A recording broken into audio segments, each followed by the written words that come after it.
What's going on, guys? It is the Shirtless Wonder here again. Gotta live up to my name, right, Pat? Yes, we got a conversation to have. And actually, this time it has not very much to do with Pat. It has to do with that other guy, Ian Ferguson, the second half, the lower tier on the CUpodcast. I just want to bring up a few things that are, I don't know, a little bit of a contradictory here and questionable. So, okay, Pat and Ian were right about the Intellivision Amico. And it kills me to say that because these guys are assholes. Like, both of them equally in their own right, complete assholes. But assholes can be right once in a while. You know, that's the annoying thing. But at least you got to accept the fact. When you're right, you're right. And you guys, you're right. The problem here is, though, there's what is this? We're going on like a 4-month victory lap here, where they constantly keep saying, this isn't even our victory lap. This isn't even our final form. All right, guys. Like, you're letting your cockiness get to you just a little bit. So I'm here to bring you back down to earth. Because fair is fair.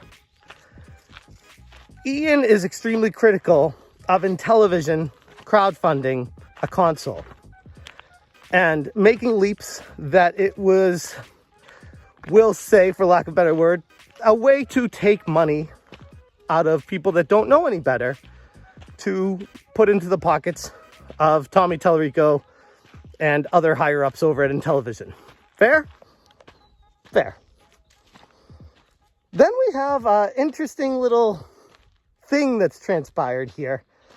Brought up by Retro Bro, who reminded me of it, but I definitely saw it live and tried to bury it from my memory, but it happened. I believe January 2017, January 2018, something like that, where Ian was out of work because of back issues or pain or whatever. I don't know. Because the GoFundMe page that he had has been closed and ended with him taking nearly $30,000 from people wishing him well. And you know, here's the thing, like, surface level, you do you, man. You're hurting, you got to ask for money from people. Okay, fair is fair.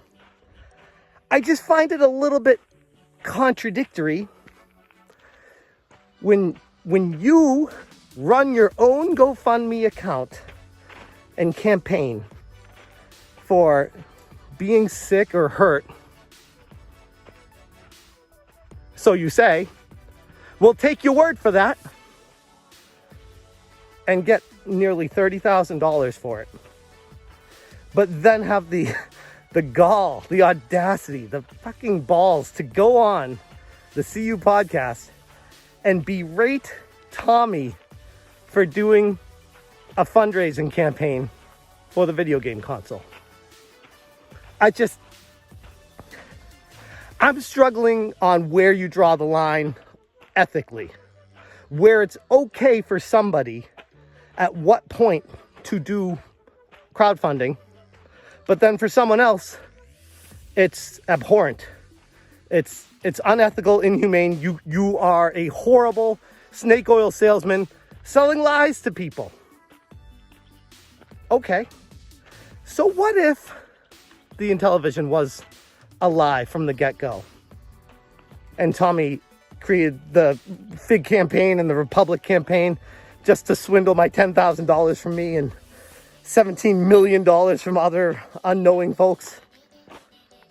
How's that different from people believing you that you're sick or hurt? And raising $27,000+ for your own personal benefit. And here we are, years later, no residual effects from what we can see. No issues, no problems. Everything's back to normal. And you got away scot-free with $27,000, dude.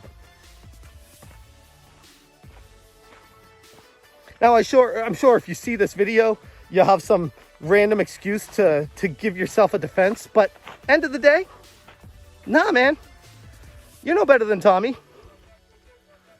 It's literally exactly how you know Tommy is as bad of a person as he is. Because it takes one to know one.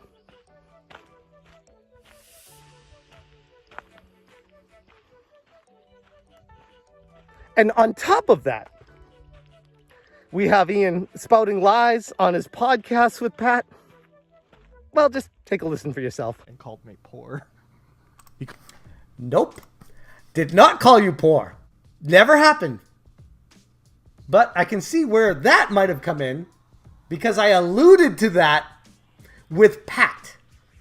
I never called you poor because I don't fucking talk about you. I don't care about you, Ian. You're a fucking nobody. You're a dude that latches on to Pat, who latched on to angry video game nerd. Sorry, bro. That's not me.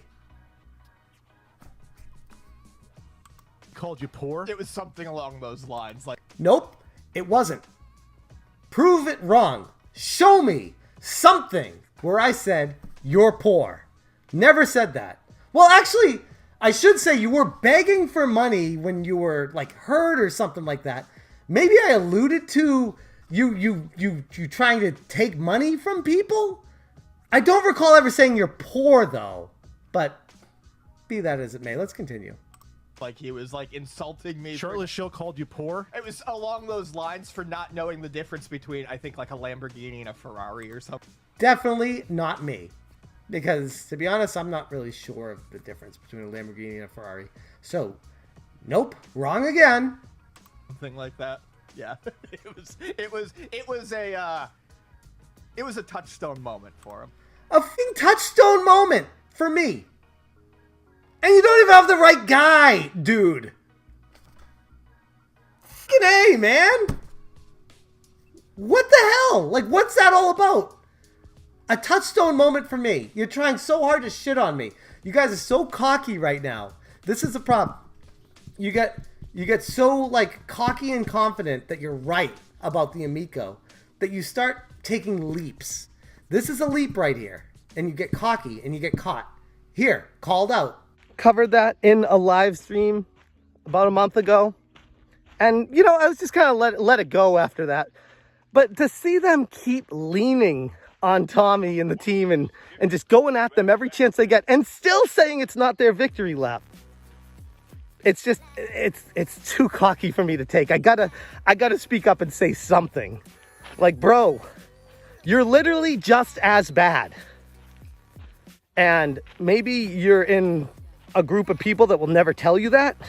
They just pat you on the back because they want to be in with the cool guys. I don't give a shit about that stuff.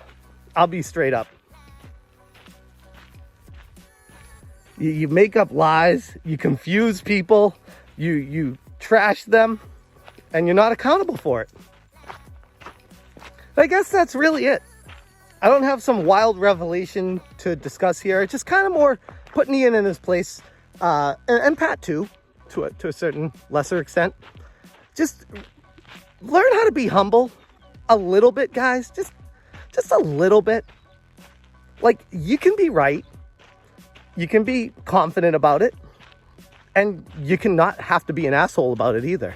It's fine. But just remember that just because you're right about one thing, or even 2 or 3 or 4, doesn't mean you're right about everything. And it's a lesson that I've learned personally over the past couple years. Things change with time. And just be open. And don't be so goddamn cocky. It's so obnoxious. It makes it so cringeworthy to watch and just try to bear with your comments.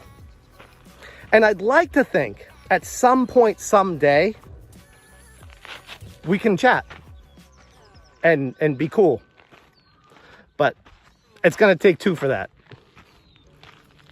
And, you know, if one side's open to it and the other side's not, then I can't help you. And it is what it is. But until then, just remember, don't throw stones.